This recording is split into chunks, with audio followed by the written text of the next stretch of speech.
diriwayatkan dari para salaf. Khairul qurun qarni, sebaik-baik abad zaman adalah masaku dulu. Semalladzina yalunahum, satu abad setelah itu. Semalladzina yalunahum, satu abad setelah itu. 3 abad generasi awal itu adalah tradisi salaf. Bahwa ada seorang dari kalangan salaf berkata, aku tumbuh dibiasakan dididik untuk jujur. Dia pergi dari kota Makkah menuju Baghdad. Makkah di Saudi Arabia sekarang, Baghdad, Irak. Lalu kemudian ibuku memberi bekal 40 dinar untuk kau dalam perjalanan menuntut ilmu. Nah, inilah 40 dinar. Lalu kemudian sampai di tengah perjalanan, mereka berada di negeri bernama Hamadan. Mereka pun disergap oleh sekawanan perampok. Perampok memeriksa, kamu bawa apa? Dia katakan, saya bawa 40 dinar. 1 dinar keping emas 4,25 gram, 2,5 juta sekarang. 40 dinar, banyak sekali. Tidak percaya ini perampok melihat anak kecil ada uang 40 dinar. Tidak mungkin. Akhirnya dia biarkan. Lalu kemudian perampok itu pun pergi. Setelah perampok pergi, ada di antara mereka bertanya, apa benar kau membawa 40 dinar? Ya, ini ada 40 dinar. Ternyata orang ini melapor kepada induk bos perampok tadi. Ini benar tuan perampok, memang ia bawa 40 dinar. Lalu perampok tadi datang dan bertanya, betul kamu bawa uang 40 dinar? Iya, benar. Mana? Ini 40 dinar. Kenapa kamu berkata jujur? Aku berkata jujur karena ibuku berpesan, nanti siapapun yang bertanya katakan 40 dinar. Lalu aku takut mengkhianati ibuku. Perampok itu berkata, engkau takut mengkhianati ibumu, padahal ibu manusia, sementara aku tidak takut mengkhianati Tuhanku Allah Subhanahu wa ta'ala. Betapa sebab pintu hidayah terbuka karena hal-hal kecil. Induk bos dari segala perampok lembut hatinya hanya karena kejujuran seorang hamba Allah. Betapa kejujuran menyentuh hati.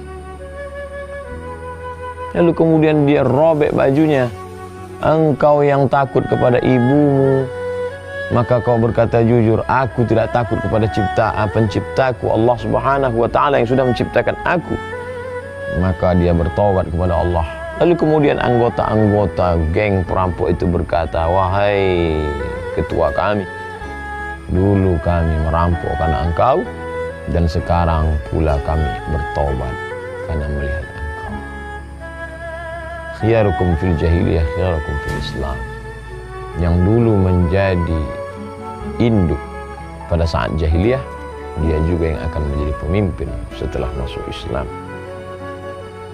Lalu kemudian apa pelajaran yang dapat kita ambil dari kisah ini? Bahwa tidak ada ruginya menjadi orang yang jujur. Kali pertama Allah tutupi. Kejujuran itu membuat orang tidak percaya bahwa engkau jujur. Siapa yang membuat kepala perampok itu tidak percaya? Allah. Di saat yang kedua, dia datang sekali lagi hanya untuk menjemput hidayah dari kejujuran. Betapa orang berbicara tentang integritas, kejujuran, jangan bohong, jangan tipu, jangan dusta, tapi hanya sebatas di ujung lidah, di tepi bibir semata. Tapi ini tidak, dia tidak ceramah, dia tidak tausiah tentang kejujuran, tapi langsung menyentuh lisanul hal, afsah min lisanil maqal. Betapa perbuatan lebih menyentuh daripada ucapan dan kata-kata. Apa pelajaran yang dapat kita ambil? Bahwa seorang yang jahat, induk, pemimpin, kawanan perampok sekalipun, dia masih punya hati. Ala fil jasadi mudghah, ketahuilah di dalam diri itu ada segumpal. Idza salahal jasadu kulluh, kalau baik maka dia menjadi baik. Wa idza fasadat, kalau dia rusak, fasadal jasadu kulluh, maka yang lain ikut menjadi rusak. Ala wahyal qalb, dan itu adalah hati. Perampok punya hati, pezina punya hati, pencuri punya hati, koruptor punya hati. Sentuh dia tepat di hatinya, maka itu akan menjadi sebab hidayah. Allah mahdina, berikan kami hidayah. Wahdi bina, berikan orang lain dapat hidayah karena sebab kami. Waj'alna sababan liman ihtada, jadikan kami menjadi sebab sehingga dia mendapatkan hidayah. Betapa anak yang jujur, yang tidak mengkhianati pesan ibunya, dia tidak hanya jujur pada dirinya, tapi sebab kejujurannya itu sudah membuka pintu hidayah kepada orang lain. Begitulah mudahnya Allah Subhanahu wa taala memberikan. Innama amruhu idza arada syai'an ay yaqula lahu kun fayakun. Mengapa Allah menurunkan itu? Mengapa Allah Subhanahu wa taala menurunkan itu? Qul sadaqallah, katakanlah Allah Maha benar. Jujur, as-sidqu. As-siddiq, orang yang jujur. Kita selalu mengatakan sadaqallah, Maha benar Allah, Maha jujur. Dan ketika Allah Subhanahu wa taala melihat ada kejujuran di hati seorang hamba, maka dia bukakan sehingga orang-orang yang berada di sekeliling di sekitarnya pun ikut mendapatkan limpahan kejujuran itu. Oleh sebab itu ada dakwah, ada tausiah, ada khutbah, tapi ada magnet dari hati-hati, dari jiwa yang terbuka karena Allah Subhanahu wa taala.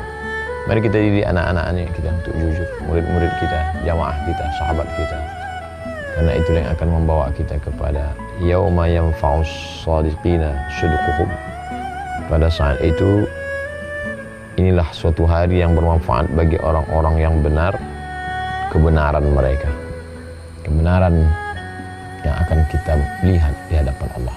Semoga kita istiqomah dalam kebenaran. Terima kasih. Wassalamualaikum warahmatullahi wabarakatuh. Assalamualaikum warahmatullahi wabarakatuh. Hai sahabat religiwan semuanya, semoga usia bertambah, istiqomah juga semakin bertambah, amal bertambah, maka bertambah pula kesiapan kita untuk tetap menebar kebaikan. Assalamualaikum warahmatullahi wabarakatuh.